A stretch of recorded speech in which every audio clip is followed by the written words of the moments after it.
ओम नमः शिवाय। सभी भक्तों को जय श्री राम। माता मदन्नन व अन्य किसी भी शक्ति को यदि हम षड्भंग रूप से पूज रहे हैं, चाहे वह कोई सी भी शक्ति हो, माता मदन्नन हो, माता धूतनी हो, या माता बसंती हो, या अन्य माता महाकाली, माता मसानी, या अन्य कोई सी भी शक्ति हो, जिस किस भी शक्ति को हम षड्भंग रूप से पूजते हैं, जिस भी शक्ति का हम षड्भंग समान देते हैं। षड्भंग समान का मतलब होता है मांस मदिरा आदि। यदि हम उसका षड्भंग समान देते हैं और कुछ समय बाद यदि हम उसका शुद्ध में समान देना चाहें तो क्या दे सकते हैं या नहीं दे सकते हैं, और दे सकते हैं तो किस प्रकार दे सकते हैं, इस विषय में मेरे पास अभी कुछ भक्तों के कमेंट्स आए थे कि गुरुजी, हमें कुछ भक्तों ने हमारे घर में माता मदन्नन को षड्भंग रूप से पूजवा दिया है, यानी कि माता मदन्नन को पट करवा दिया है, यानी उसकी भेंट दिलवा दी है।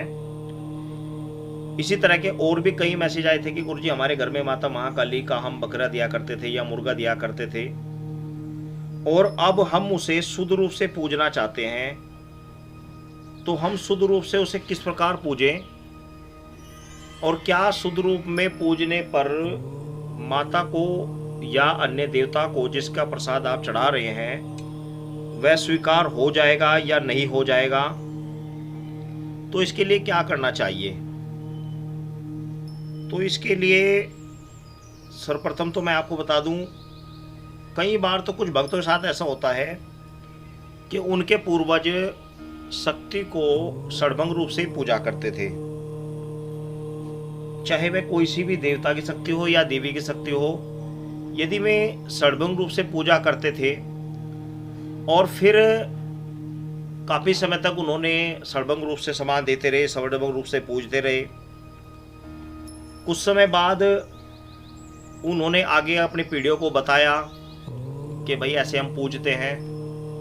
और कुछ व्यक्ति ऐसे होते हैं जो अपनी आगे पीढ़ियों को नहीं बता पाते, क्योंकि मृत्यु है इंसान का, पता नहीं किस समय किसकी मृत्यु आ जाए, किस समय किसका अंत समय आ जाए। तो कुछ व्यक्ति तो ऐसे हैं जो अपने बच्चों को ये बातें बता देते हैं कि भाई हमारे घर में इस प्रकार से सामान दिया जाता था, इस प्रकार से दिया जाता है। और कुछ व्यक्ति ऐसे होते हैं जो नहीं बता पाते अपने बच्चों को कि हम जी घर में इस प्रकार सामान दिया जाता था या नहीं दिया जाता था। तो इस कंडीशन में बहुत सारे परिवारों को ये पता ही नहीं होता कि भाई घर में हमारे माता मदन्नन या अन्य शक्तियाँ षड्भंग रूप से पूजी जाती थी या शुद्ध रूप से पूजी जाती थी। तो उस कंडीशन में फिर जब कहीं उन्हें पता लगता है कि भाई घर में, हमारे घर में शक्ति इस प्रकार षड्भंग रूप से पूजी जाती थी, तो वो पूजते हैं, परंतु मन मार के पूजते हैं। उनका मन नहीं मानता कि भाई हम शुद्ध में पूजें, मन मानता है कि शुद्ध में पूजे, लेकिन किसी ने बताया कि भाई षड्भंग रूप से तुम्हारे घर में पूजी जाती थी तो तुम्हें षड्भंग रूप से ही पूजना पड़ेगा, तो मन मार के वो पूजते हैं। और कुछ व्यक्तियों का ऐसा होता है कि उनके घर में षड्भंग रूप से चला करता था, लेकिन वो नहीं चाहते कि भाई हमारे घर में षड्भंग चला करता था, हमारा मन नहीं मानता षड्भंग रूप से पूजने को, और हम शुद्ध रूप से ही पूजना चाहते हैं। तो इस तरह के भी बहुत सारे व्यक्ति होते हैं जो जिनको पता होने के बावजूद भी वो शुद्ध रूप से ही पूजते हैं।